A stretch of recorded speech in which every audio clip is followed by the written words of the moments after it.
Je ne suis plus inquiet, c'est le récit d'un homme qui découvre après la mort de son père qu'il aimait son père et qu'il l'aime toujours. Et cette découverte va le transformer.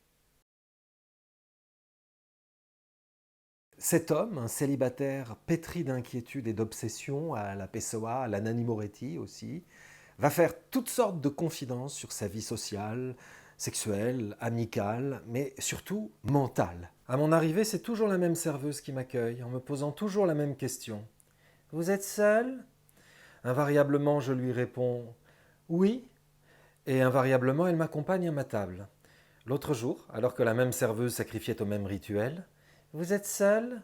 Je me suis entendu lui répondre oui, seul comme un chien.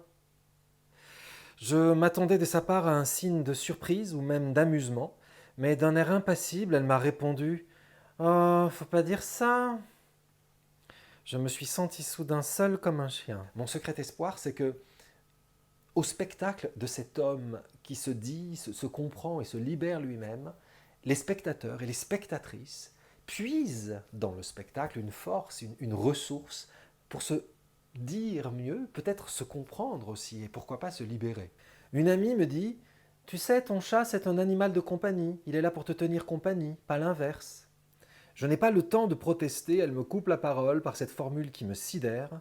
C'est un chat, pas un enfant. Moi qui n'ai pas d'enfant, je fais de grands efforts pour ne pas lui crier non, je suis son père, je suis son père. Mais je me ravise et lui dis gentiment hum, je vois très bien ce que tu veux dire. Je ne suis plus inquiet, c'est d'abord un livre publié par Actes Sud, qui sort le 14 octobre 2020 dans toutes les bonnes librairies de France. Ce livre, je ne suis plus inquiet, je l'ai adapté et c'est un spectacle produit par le Théâtre de la Ville que je jouerai à partir du 5 novembre à l'espace Cardin.